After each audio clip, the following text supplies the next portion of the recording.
매매에 관한 법조문 좀 정리하도록 하겠어요. 284페이지 매매의 효력 찾았죠? 자, 568조 제가 읽습니다. 1항에 284페이지 상단 부분에 568조 1항 매도인은 매수인에 대하여 그 다음 밑줄에 볼까요? 매매의 목적이 된 권리 매매의 목적이 된 권리 밑줄 하시고 거기다가 뭐 건물 소유권 이전해주고 토지 소유권 이전해주고 동산 인도하고 채권 이전하는 걸 다 통틀어 말할 때 건물, 토지, 동산, 채권 다 합해서 재산권이라고 그래요. 그러니까 매매의 목적이 된 권리에다가 재산권이라고 쓰세요. 자, 매도인은 뭘 해줘야 돼요? 재산권 이전 해줘야 되고 그 다음에 매수인은 매도인에게 뭘 지급해야 한다? 대금 지급. 이 항은 여러분 읽어보겠어요. 전항의 쌍방 의무는 같이 읽습니다. 시작.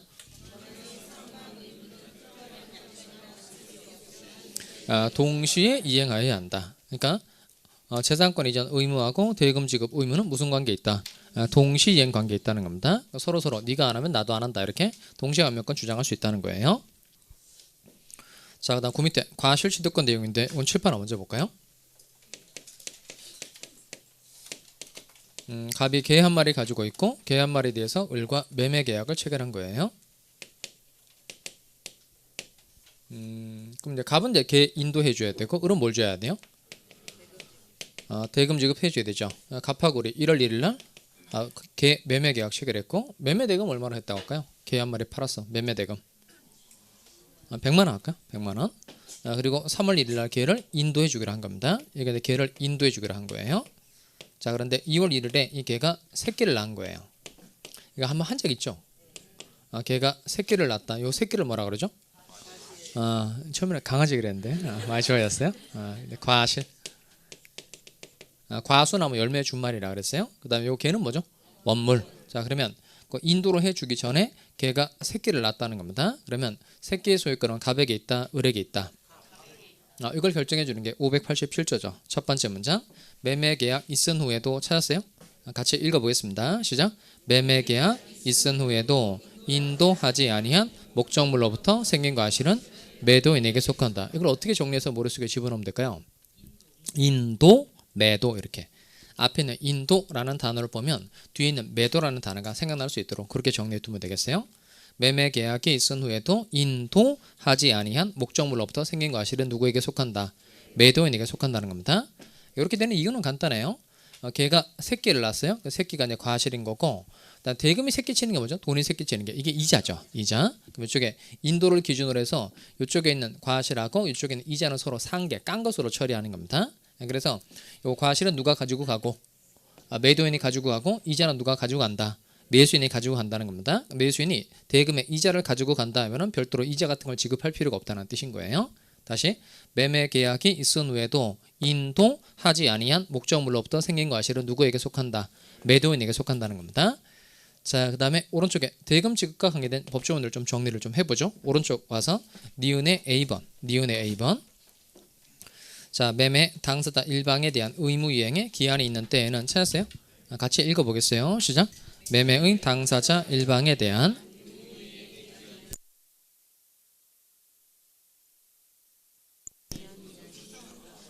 상대방의 의무 이행에 대하여도 동일한 기한이 있는 것으로 추정한다. 일단 추정한다가 일단 시험용어로 중요한데요.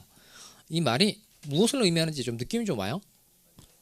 당사자 일방에 대한 의무 이행에 기한이 있는 때 상대방 의무 이행에 대해서도 동일한 기한이 있는 것으로 추정해준다는 내용인데 아무것도 아니에요. 뭐냐면 그러니까 매매계약 1월 1일 날 체결했어요. 그리고 개 인도 날짜는 3월 1일로 정한 겁니다. 그러니까 개 인도 날짜만 3월 1일로 정하고 대금 지급 날짜는 며칠로 하자 이런 말이 없었다는 겁니다. 그러니까 보통은 그 3월 1일에 개 인도하고 대금 지급 날짜를 다 정했어요. 그럼 개 인도 날짜 언제죠? 3월 1일. 대금 지급 날짜? 3월 1일인 거예요. 그런데 개 인도 날짜만 3월 1일로 정하고 대금 지급 날짜는 별도로 정하지 않았다는 겁니다. 그러면 대금 지급 날짜도 며칠로 추정해 준다? 3월 1일로 추정해 준다는 뜻입니다. 그럼 3월 1일이 아니고 뭐 다른 날짜입니다. 반대 사실을 주장하는 사람이 입증해라 그런 말인 거예요. 다시 끝에 상대방의 의무 이행에 대하여도 동일한 기한인 것으로 본다. 그러면 틀려요? 뭐 한다? 추정한다. 이렇게 돼 있다는 거예요. 자, 디귿은 세 번째 줄에 갑시다. 디귿의 대금 지급 장소, 매매의 목적물의 인도와 동시에 찾았어요? 같이 한번 읽어봅시다. 시작. 매매의 목적물의 인도와 동시에 대금을 지급할 경우에는 그 인도 장소에서 대금을 지급해야 한다. 그러니까 앞에 있는 인도 동그라미 하시고 뒤에 있는 인도 장소 밑줄합니다. 다시 계사례로 올까요? 이 사람은 서울에 살고 어른 이제 부산에 살아요. 뭐니까 대전역에 만나서 걔를 이제 넘겨받기로 정한 겁니다. 갑은 서울에 살고 올 부산에 사는데 대전역에 만나서 걔를 인도해 주기로 한 거예요. 그럼 을은 대금 어디서 지급해야 돼요? 대전역에서 지급해야 된다는 겁니다. 이렇게 목적물의 인도와 동시에 대금을 지급할 경우에 대금 어디서 지급해야 된다? 그 인도 장소. 자, 그리고 리을 번에 갑시다. 대금의 이자 지급 찾았어요? 같이 읽어보겠어요. 시작. 매수인은 목적물의 인도를 받은 날로부터 대금의 이자를 지급해야 한다. 언제부터 이자 지급해 줘야 된다고요? 인도 받은 날로부터. 이 점은 좀 이상하지 않아요? 매수인은 목적물을 인도 받은 날로부터 대금의 이자를 지급해야 된다. 좀 이상하죠? 목적물을 인도 받은 날로부터 대금의 이자를 지급해야 된다. 이게 이상하게 생각되는 사람은 이런 경우를 생각하기 때문에 이상한 건데, 매매대금 줬단 말이에요. 매매대금 주고 걔를 또 넘겨받으면 또 그때부터 이자를 주라는 거예요. 이렇게 생각하면 이상한 거예요. 이건 그런 조문이 아니에요. 그러니까 대금을 줬다 안 줬다? 안 줬다는 거예요. 대금 안 준 거예요. 대금 안 주고 목적물을 인도를 먼저 받은 거예요. 그럼 이 사람 일단 대금 안 줬으니까 대금 줘야 되죠. 또 대금에 대한 이자를 가산해서 붙여서 돌려줘야 되는데 그 이자 계산은 언제부터 하라는 거예요? 인도 받은 날로부터. 이건 매매 대금을 지급 안 한 경우에 나오는 내용이에요. 아시겠죠? 그러니까 매매 대금을 지급하지 않고 목적물을 먼저 인도를 받았어요. 그러면 매매 대금 플러스 목적물을 인도 받은 날로부터의 이자를 가산해서 돈을 주라는 내용인 겁니다. 이렇게 생각하면 하나도 이상하지 않죠? 이해돼요? 자, 그 다음에 미음에 가세요. B번 맨 아래쪽에 내려옵시다. 매매의 목적물에 대하여 찾았어요? 자, 첫 번째 문장이 조금 긴데 읽어보세요.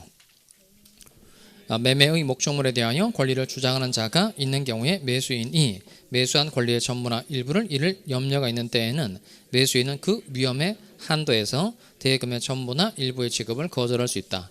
거기서 중요한 단어가 두 자인데 뭘까요? 염려. 그런 걸 고르는 거 보니까 좀 염려스럽네요. 자, 뭘 골라야 될까요? 두 자.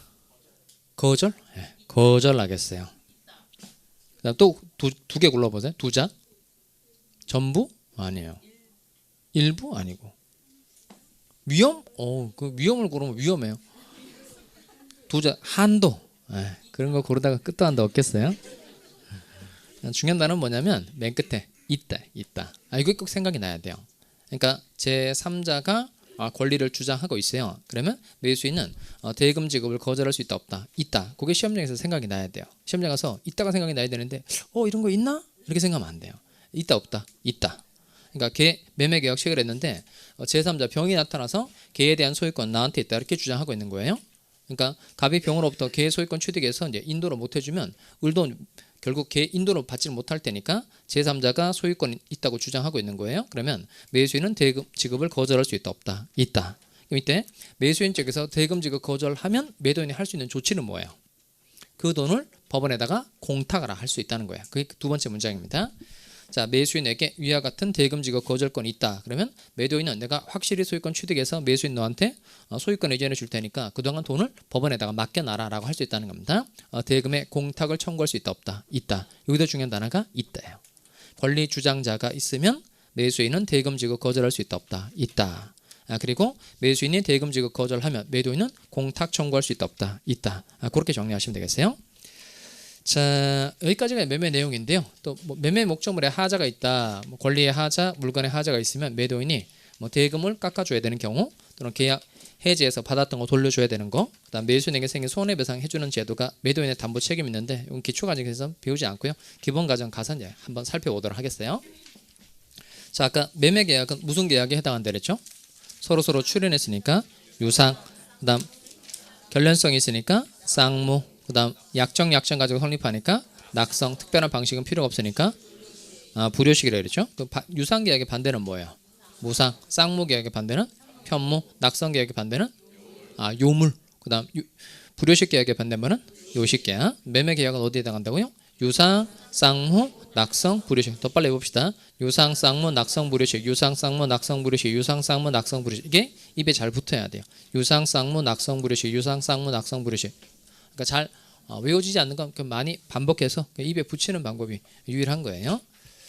그러니까 몇 번 껌뻑껌뻑 해보고 머릿속에 들어오질 않는단 말이에요. 그래서 항상 잘 되지 않는 부분을 반복해서 입에 여러 번 해보는 거예요. 그러니까 전형격 외우다 보면 결국 노무 제공에서 막히죠.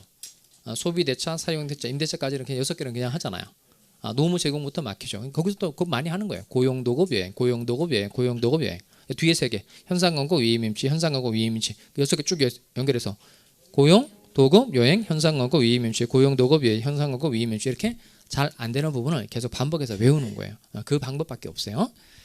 자, 이번에는 갑이 건물 가지고 있고 을은 이제 토지를 가지고 있는데 이 두 가지 부동산을 서로 맞바꾸려고 하는 겁니다. 요게 교환 계약입니다. 그러니까 물건 또는 권리를 서로 맞바꾸기로 약속하는 계약이 교환 계약인데 이런 책으로 294페이지입니다. 294. 자, 찾았어요?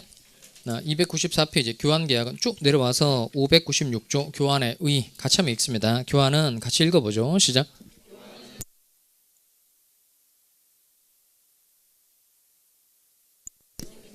자, 거기도 마찬가지로 그 효력이 생긴다면 줄 아시고 법조문상으로는 효력이 생긴다 이렇게 되어 있지만 이해는 뭐로 이해해야 돼요? 성립한다 이렇게 이해해야 되죠. 그 다음 중요한 단어가 두 자인데 뭘까요? 성립과 관련해서 중요한 단어는 뭐예요? 약정. 약정.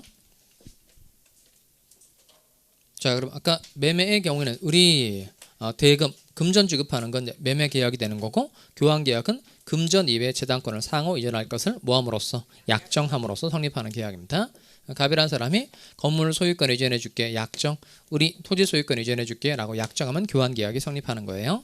그럼 여기도 마찬가지로 서로 출연했죠. 그러니까 무슨 계약이 될까요? 유상 계약. 갑의 채무는 뭐예요? 건물 소유권 이전 채무, 을의 채무는 토지 소유권 이전 채무 되고 주고받고의 관계 있죠. 그러니까 무슨 계약? 쌍무 계약. 약정 가지고 성립하니까 이거 낙성 계약이고 특별한 방식은 필요가 없죠. 특별한 방식이 필요 없으니까 무슨 계약이다? 불효식 계약. 그래서 유상, 쌍무, 낙성, 불효식 계약에 해당한다는 겁니다. 근데 그 교환 계약의 경우에 생기는 문제가 뭐냐면 이게 금액이 같은 경우가 대부분이에요. 다른 경우가 대부분이에요. 다른 경우. 그러니까 이 건물은 1억짜리예요. 토지는 8천만 원짜리인 겁니다. 근데 이게 가격을 맞추기 위해서 따로 돈 2천만 원을 따로 돈 지급할 수 있죠. 그러니까 가격을 맞추기 위해서 을이 따로 지급하는 돈 이건 보충금이라 그래요. 자, 그러면 요 토지 소유권 이외에 보충금을 따로 지급하기로 한 겁니다. 돈을 주기로 정했다는 거예요. 그럼 이게 교환 계약이다가 매매 계약으로 성질이 바뀌는 거예요? 아니면 계속 교환 계약인 거예요? 계속 교환 계약인 거예요. 매매 계약이 되려면 반대급부가 뭐죠? 금전. 그러니까 오로지 금전일 때 매매 계약이 되는 건데 요 금전 이외에 토지 소유권 들어가는 거니까 매매 계약으로 성질이 바뀔 수 있어요? 없어요? 없어요. 그러니까 보충금 지급을 약정했다고 해서 매매 계약으로 성질이 바뀌는 게 아니고 그냥 무슨 계약이 된다? 교환 계약이 된다는 겁니다. 다만 이 보충금은 매매에서 뭐와 똑같은 역할을 하는 거냐면 매매 대금하고 똑같은 역할을 하는 거예요. 그러니까 보충금에 대해서는 매매 대금에 관한 규정이 보충금에도 적용된다 안 된다? 된다는 거예요. 아까 그 매수인은 언제부터 매매 대금에 대한 이자를 지급해 줘야 된다 그랬죠?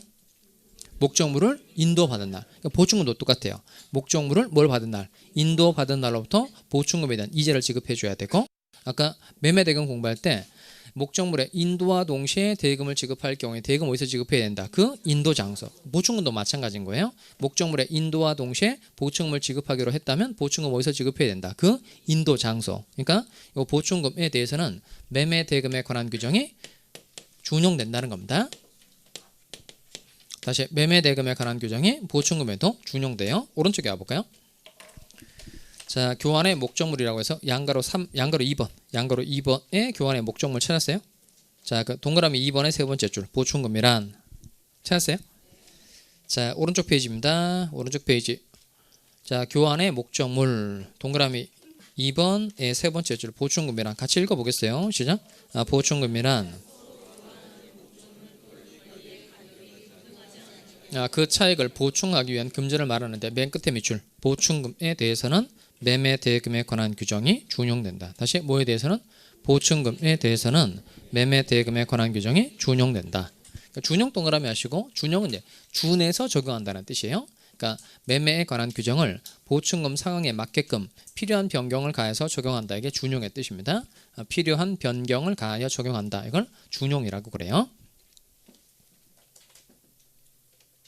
자, 그럼 7번 다시 와서 이렇게 금전 이외 재산권을 상호 이전할 것을 약정함으로써 성립하는 계약이 무슨 계약? 교환계약. 교환계약 어디에 해당한다고요? 유상, 쌍무, 낙성, 불효식 계약에 해당하고 요 교환계약의 경우에 동시환멸권 문제 생길까요? 안 생길까요? 생기죠. 왜 생기죠? 쌍무계약이라서 교환계약의 경우에 위험부담 문제 생길까요? 안 생길까요? 생기죠. 쌍무계약일 때 나오는 제도 두 가지가 동시행위 항명권하고 위험부담이었으니까 교환계약의 경우에도 동시행위항명권 위험부담 문제 당연히 생긴다는 겁니다. 그 정도 알아두시면 되겠어요. 자, 그리고 임대차를 갑시다. 맨 아래쪽에 자, 오른쪽 페이지 맨 아래쪽 618조인데요. 자, 임대차의 의 또 같이 읽어보겠어요. 시작. 임대차는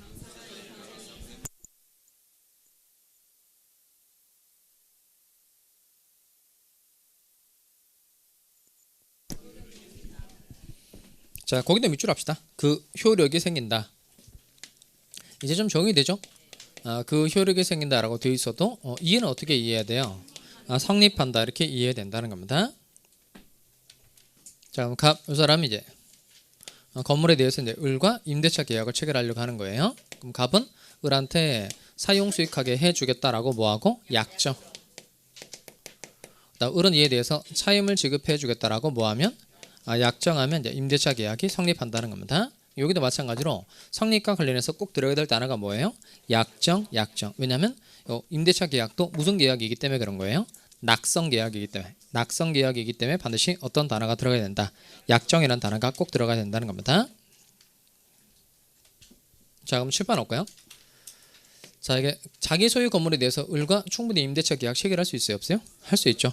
그 다음 타인 소유 물건도 임대차 계약의 목적물이 될 수 있다 없다? 있죠. 왜냐하면 요 임대차 계약을 체결했다는 건 갑이 을한테 사용 수익하게 해주겠다라고 약속하는 거예요. 약정하는 거니까 타인 소유 물건이라고 하더라도 내가 사용 수익권을 취득해서 을한테 넘겨줄게, 쓸 수 있도록 해줄게, 얼마든지 약속은 할 수 있어요? 없어요? 있죠. 그다음 장래에 생길 물건도 역시 임대차 계약의 목적물이 될 수 있다 없다? 있어요. 왜냐하면 임대차 계약은 얘는 채권행위다 물권행위다? 채권행위라는 겁니다. 자, 그다음 요 임대차 계약의 이제 경우에 요 임차인은 차임 지급해 주겠다라고 약속하는 겁니다. 근데 문제는 뭐냐면 아까 매매의 경우에 대금은 금전에 하나한다 하나지 않는다. 하나한다 그랬죠? 그다음 임대차의 경우에 차임은 금전에 하나한다 하나지 않는다. 그 도지라고 알아요, 여러분? 도지? 그게 뭐냐면 그 논밭 이런 거 빌려줬단 말이에요. 그러면 수확기에 이제 쌀로 주거나 뭐 콩으로 주거나 그것도 일종의 차임인 거예요. 그러니까 이 차임은 금전에 하나한다 하나지 않는다.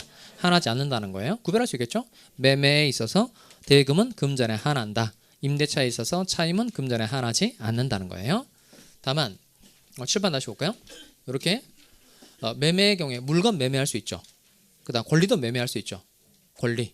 뭐 상품권 팔고 그다음 주식 팔고 채권 이런 거 다 매매할 수 있단 말이에요. 그러니까 요 물건 매매할 수 있고 권리도 매매할 수 있어요. 교환도 마찬가지예요. 물건 교환할 수 있죠. 권리도 교환할 수 있단 말이에요. 그런데 요 임대차는 조심하셔야 될 게 있어요. 민법상 임대차를 찾아보면 동산 임대차, 건물 임대차, 토지 임대차 이런 물건 임대차만 나오고 권리를 빌려주고 일정한 대가를 받는 건 민법에 규정이 없어요. 그러니까 하나 외워야 됩니다. 넘어가시면 자, 법률적 성질이라고 해서 296페이지 찾았어요? 296페이지에 와서 1번의 기억번 하나 밑줄합니다. 임대차의 목적물은 뭐다? 물건이다. 반드시 외웁니다. 민법상 임대차의 목적물은 뭐에 한한다? 물건에 한한다는 겁니다. 자, 다시 민법상 임대차의 목적물은 뭐에 한한다? 물건에 한하고 권리는 절대 임대차의 목적물이다 아니다? 아니다요. 그러니까 민법상 임대차의 목적물로 규정되어 있는 건 뭐뿐이다? 물건뿐이다 이거예요. 동산 임대차, 건물 임대차, 토지 임대차 뿐인 겁니다. 자, 그다음 임대차의 경우에도 갑은 뭘 출연했죠? 갑이 출연한 거. 건물. 을은 뭘 출연했죠? 차임. 그러니까 서로 출연했으니까 뭐예요? 서로 출연했으니까 유상. 그다음 주고받고의 관계. 결론성 있어요, 없어요? 있죠. 자, 한 번만 더 해봅시다. 이게 그 결론성이 있는지 없는지 알아보려면 뭘 하면 된다 그랬죠? 말을 해보면 된다 그랬죠? 어떤 말을 해보면 된다고 그랬죠? 네가 안 하면 나도 안 한다. 이렇게 서로 말할 수 있을 때 결론성이 있다는 겁니다. 그럼요. 임대차 계약의 경우에 결론성이 있어요, 없어요? 있어요? 확실해요? 그럼 갑은 어떤 말 할 수 있어요? 차임 지급하지 않으면 사용 수익하게 하지 않겠다라고 말할 수 있죠. 을도 이런 주장할 수 있죠. 네가 사용 수익하게 해주지 않으면 차임 지급해주지 않겠다. 서로 이런 말을 할 수 있으니까 결론성이 있는 거예요. 그 현상 광고 있죠. 현상 광고. 눈 뜨고. 자, 갑 사람이 을한테 사람을 찾아주면 100만 원을 주겠다 이렇게 얘기한 겁니다. 우리 사람을 찾아서 이제 응모하면 100만 원 받을 수 있는 거예요. 이게 무슨 계약이죠? 현상 광고. 현상 광고인데 현상 광고의 경우에 갑 뭘 출연했죠? 갑은 을한테 사람 찾아주면 100만 원 주겠다라고 얘기했으니까 갑은 뭘 출연했죠? 100만 원. 갑 출연한 거 있고 을은 출연한 거 있어요, 없어요? 있어요. 그 뭐냐면 그 재산을 내놓는 것만 출연은 아니에요. 나중에 강의 다시 들을 때 내가 해준단 말이에요. 그러니까 그때 들었던 게 두 번 들을 때, 세 번 들을 때 다른 게 느껴지는데 전에는 안 들렸던 게 두 번 듣고 세 번 듣고 다시 들려요. 그러니까 재산을 내놓거나 노무를 제공하는 걸 출연이라 그래요. 그러니까 재산뿐만 아니라 몸으로 떼우는 거 있죠. 몸으로 떼우는 것도 출연이에요. 그 을은 출연한 거 있어요, 없어요? 있죠. 사람을 찾는 품을 팔았잖아요. 품을 팔았으니까 애도 출연한 거야. 그럼 서로 출연했으니까 뭐죠? 유사한 계약. 결론성이 있어요, 없어요? 막 찍지 마시고. 뭘 또 없어요. 자, 결론성 있어요, 없어요? 있어요? 내 표정을 살피지 말고 제발. 자, 결론성 있다 없다? 아까 제가 결론성이 있는지 알아보려면 뭘 하면 된다 그랬죠? 어떤 말을 하면 된다 그랬죠? 네가 안 하면 나도 안 한다라는 말을 서로 할 수 있을 때. 이게 중요해요. 서로 할 수 있을 때. 자, 갑은 여러분 할 수 있어요, 없어요? 갑. 오늘 뭐 생각나는 거대로 확 질러보고 집에 가고 싶으신 거예요? 갑은 이름 네가 안 하면 나도 안 한다 이렇게 할 수 있어요, 없어요? 할 수 있잖아요. 네가 사람 안 찾으면 100만 원 안 줄 거야 이렇게 말할 수 있죠. 을은 이런 주장 할 수 있어요, 없어요? 을 안 되죠. 을은 봐봐요. 을은 네가 100만 원 안 주면 나 사람 안 찾는다 이런 주장 할 수 없죠. 현상관계는 반드시 사람을 먼저 찾아서 응모를 해야 나중에 돈을 받는 거잖아요. 그러니까 이 갑이라는 사람은 네가 안 하면 나도 안 한다라는 말을 할 수 있는데 을이라는 사람은 네가 100만 원 안 주면 사람 안 찾겠다 이런 주장을 할 수 있다 없다? 없다는 거야. 그러니까 주고받고의 관계는 아니에요. 그러니까 결론성이 없으니까 얘는 무슨 계약이다? 편모 계약이라는 겁니다. 지금 이해돼요?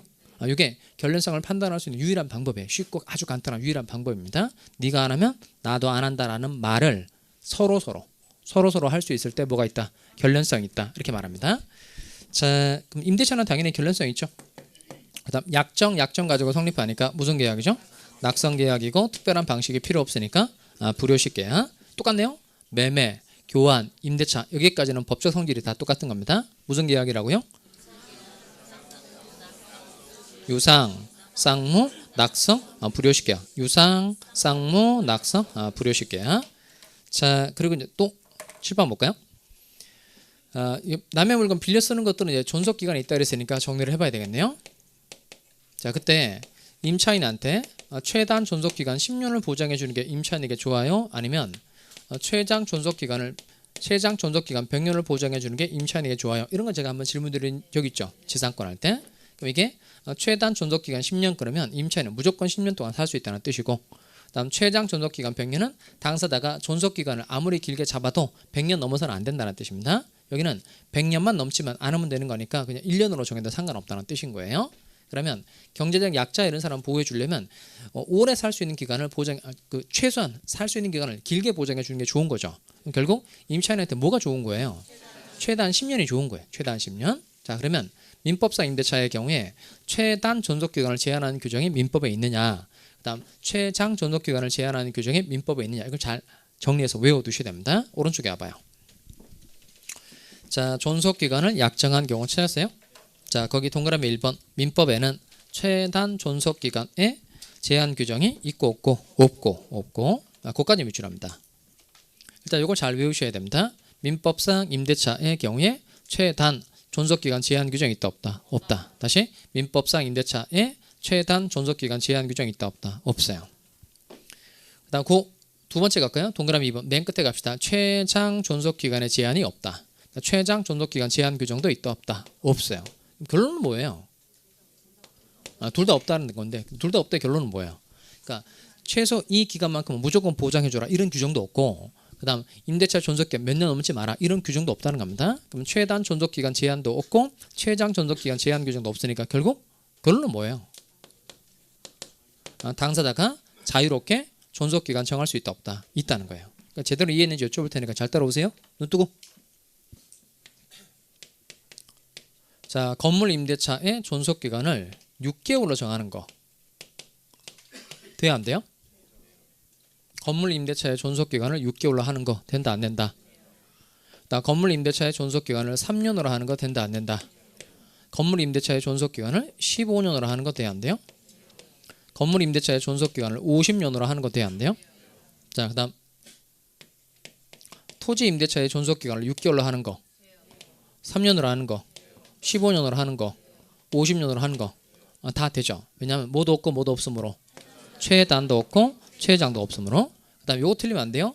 건물 임대차의 존속기간을 6개월로 하는 거 안 된다 이렇게 생각하시면 안 돼요. 그러니까 안 되는 건 어디가 안 되는 거냐면 건물 전세권 전세권은 물권 채권 걔는 물권 임대차는 물권 채권 채권. 그러니까 건물 전세권의 경우에는 최단 존속기간 제한 규정 1년이 있죠. 거기는 이제 1년간 보장을 해줘야 되니까 건물 전세권의 존속기간을 6개월로 하는 건 안 돼요. 근데 지금 우리가 하고 있는 건 전세권 하고 있는 거예요? 임대차 하고 있는 거예요? 임대차. 채권에 해당되는 임대차 하고 있는 겁니다. 그래서 여기는 최단 존속기간 제한도 없고 최장 존속기간 제한도 없으니까 당사자가 자유롭게 기간 정할 수 있다 없다? 있다는 거예요. 자, 그 다음 해지 통고 제도를 한번 봅시다. 양가로 2번.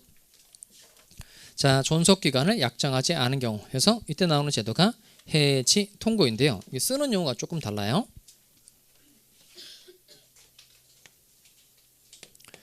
자, 임차인은 뭘 지급해 줘야 될까요?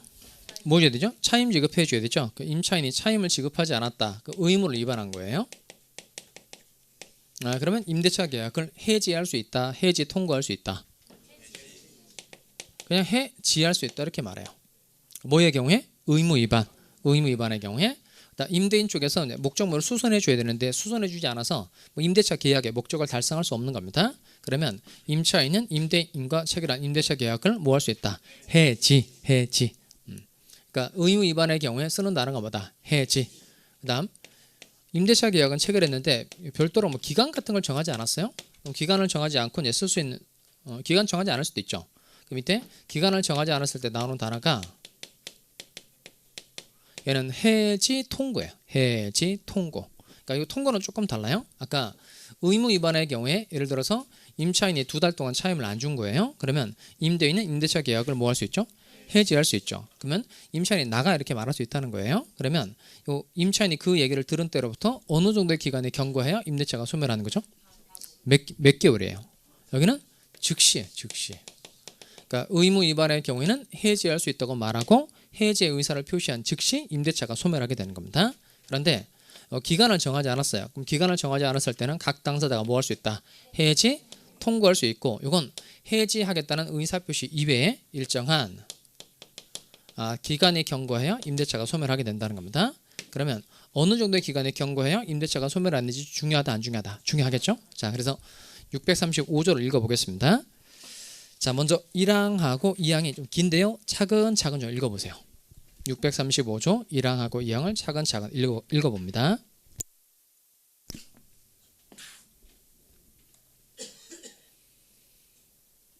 자, 읽어보셨어요? 요거 자체가 쉬운 문제입니다. 법조문을 이렇게 1항하고 2항을 따서 숫자에다가 괄호를 이렇게 해서 6월에다가 기역, 그 다음에 1월에다가 니은, 그 다음에 5일에다가 디귿 이렇게 해서 괄호 안에 들어갈 숫자로 바르게 나열된 것은 이렇게 한 문제짜리예요. 그러니까 숫자 중에 의미 있는 숫자 중에 다른 거 다 시험에 다 출제됐어요. 얘가 유일하게 아직 안 난 부분입니다. 그러니까 숫자를 잘 외우셔야 돼요. 자, 그럼 7번을 봅시다. 이쪽에 다시 와서 건물 임대차 계약을 체결했어요. 건물 임대차 계약을 체결하고 그다음 존속 기간을 별도로 몇 년으로 하자 이렇게 기간을 정하지 않았다는 겁니다. 그러면 임차인이 계속 살 수 있는 거 맞죠? 근데 기간을 정하지 않고 이제 임대차 목적물을 쓰고 있는 상태니까 그러니까 임대인 쪽에서 임차인 보고 나가 이렇게 말할 수 있다 없다? 있죠. 그럼 이때 곧바로 임대차가 끝나면 돼요 안 돼요? 안 되죠. 그 임차인도 다른 집을 구해야 되는 등 그 시간적 여유를 줄 필요 있어요, 없어요? 있죠. 그다음 요 건물에 대한 임대차 계약을 체결한 건 맞는데 기간을 정하지 않은 거예요. 그럼 임차인 쪽에서도 뭐 살다가 마음에 들지 않으면 나가겠다 이렇게 말할 수 있죠.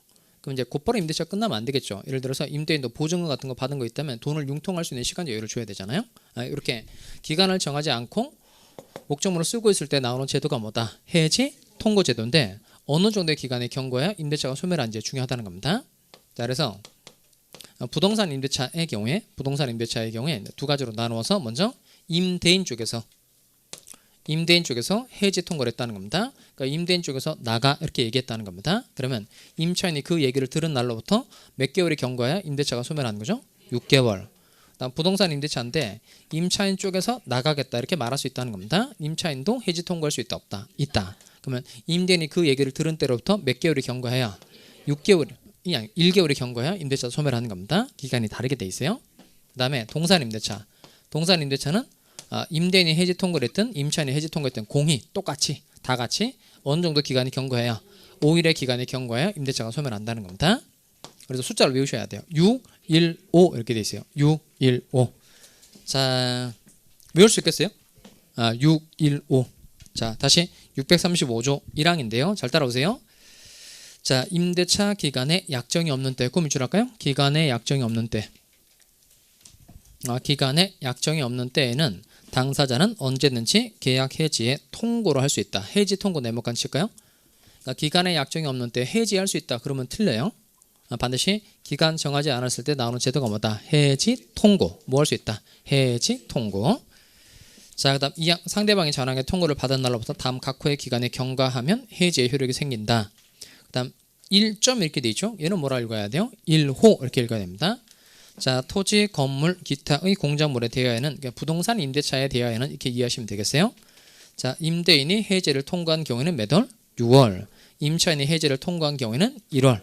이어 갑시다. 동산에 대해서는 5일이니까 숫자 외우셔야 돼요. 어떻게 돼 있다고요? 6, 1, 5.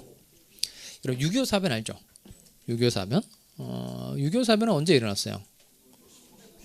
1950년 6월 25일에 일어났잖아요. 근데 그게 좀 잘못된 거예요. 원래 그 6.25 사변은 언제 일어났냐면 6월 25일에 일어난 게 아니고요. 6월 15일에 일어났어요. 그래서 원래 6.15 사변이라고 얘기해야 되는데 외울 수 있겠어요? 6.15 아시겠어요? 하지 말까 그랬나? 저는 옛날에 그 국사 문제 풀 때 국사 문제 풀 때 그 제일 짜증났던 게 뭐냐면 뭐 기역, 니은, 디귿, 니를 이렇게 해서 다음 뭐 시대순으로 바르게 나열된 것을 이런 문제 나오면 진짜 짜증나더라고. 그리고 뭐 맨날 안 빠지고 나오는 게 임진왜란이 있더라고요. 그래서 제가 옛날에 저는 이제 틀린 문제를 모아놓고 이제 그 다음에 안 틀려야 되잖아요. 그래서 어쨌든 이제 외워야 되잖아요. 그러니까 해보니까 임진왜란이 일어난 연도만 확실하게 알면 앞뒤로 이렇게 끼워 맞춰가지고 문제를 맞출 수 있을 것 같더라고요. 그 임진왜란은 언제 일어났어요? 이게 1592년에 일어났죠. 왜 1592년에 일어난 줄 아세요? 이제 외구들이 이렇게 쳐들어온 거예요. 외구들이 쳐들어왔는데 이제 그때 이제 우리나라 사람들이 이러고 있을 때가 아니야 이렇게 된 거예요. 이러고 있을 때가 아니야. 그러니까 1592년인 거예요. 그다음에 그 시험 문제 중에 그 뭐가 있냐면 그 출제하는 사람들이 그 밑도 끝도 없이 내는 문제가 있단 말이에요. 그 틀리라고 내는 건지는 모르겠어요. 근데 별로 민법 제도적으로 별로 중요하지 않은 건데 대표적으로 뭐 이런 게 있단 말이에요. 그 갑하고 을이 서로 이제 인접해 있어요. 인접해 있는데 갑이라는 사람이 경계선 부근에서 우물을 파려고 하는 거예요. 경계선 부근에서 이제 우물을 파려고 하는 겁니다. 그 우물을 파려고 할 때 경계로부터 몇 미터 이상 거리를 둬야 돼요. 그 이런 문제 너무 황당하지 않아요? 아니 내가 평생 우물 팔 일이 있겠어요? 그리고 뭐 우물 파가지고 쓰는 건 옛날이잖아요. 그리고 우물 팔 때 뭐 몇 미터 거리 둬야 되고 그거 자체가 별로 중요할 것 같지 않은데 출제하는 사람이 낸단 말이에요. 그래서 경계선 부근에서 이제 우물 같은 거 팔 때는 경계로부터 2미터 이상 거리를 둬야 돼. 왜 2미터 이상 거리를 둬야 될까요? 우물이라서 그런 거예요. 우물이 두 자니까 2미터 이렇게 외우면 된다는 거예요. 그래서 저는 이제 그 옛날에 생각한 게 뭐냐면 그 출제하는 사람한테 당신이 추접하게 낸다면 나는 더 추접하게 문제를 맞추겠다 이렇게 해서 만든 게 6.15래 6.15 외울 수 있겠어요? 다시 기간 정하지 않았을 때 각 당사자가 뭐 할 수 있다?